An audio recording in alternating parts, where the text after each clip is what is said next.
Hey everybody, it's kayflye and welcome back to another Sims 4 speed build.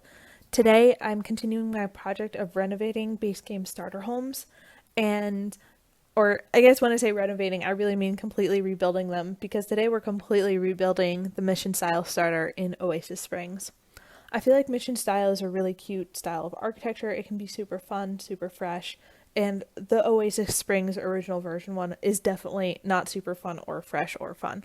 Um, so I decided to rebuild it. And as a fully shameless plug, if you like watching speed builds and you are interested in seeing more videos like this, you should totally like this video. And more importantly, you should also subscribe to this video so you can see more of my things. But enough of me shamelessly plugging my own content. Let's talk more about this build. So this was super different than anything I usually build. I usually build a lot of modern and more contemporary style homes. Sometimes I'll build like the very classic American McMansion-y, craftsman style houses. So this is definitely a little bit different for me, but that's kind of why I chose to do it, was because I did want to challenge myself. And one of the really interesting things about building this house was that I wanted to use that really big window in the living room. But the catch is that that window is for a medium wall height. And if you're familiar with building with medium wall heights or have ever played in a Sims 4 starter, you'll know that the doors look pathetically sad on the inside if you use medium wall heights. And I didn't want that to happen. So I had a brilliant idea of what if I put the entire interior of the house on a platform. So that's what I did, and I had to putz around with the interior too. The original size was a little bit too small, so I had to add on a little bit of extension on the back and just kind of figure out how I wanted the layout to go. This house has one bathroom and it has two bedrooms, so there's a parent's room and there's a kid room. I designed it for a child, but you could easily put a toddler bed in it. You could also probably fit in a set of bunk beds if you want to have two kids in the house. Whatever kind of works for you. And I didn't have enough money for a shower bath, so the bathroom just has a regular shower. This house was also built just on the budget of what one sim gets to start out. So this is a great house if you're looking to start off with only one sim and you kind of want to be able to grow into this house, or if you have a whole little family that you want to play with, this is also a perfect house to use.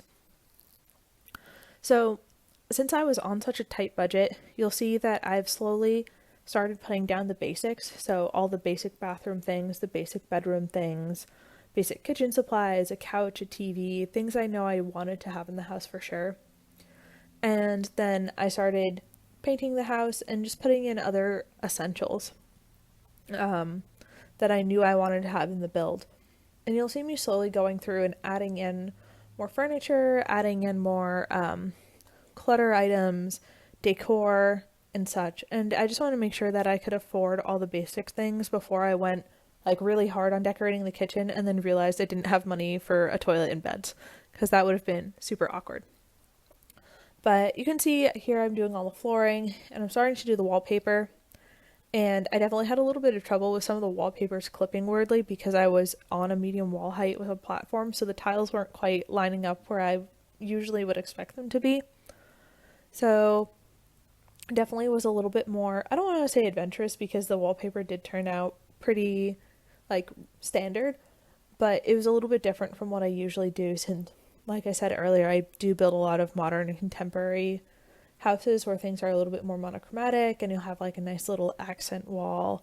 And with this style of house, that just didn't really fit with the vibe. So, I restrained myself and I tried to kind of keep it with the style that I wanted this house to have. But you'll see me go through, I think, maybe 30 or so iterations of wallpaper, especially in the living room. So this is not the house's final form.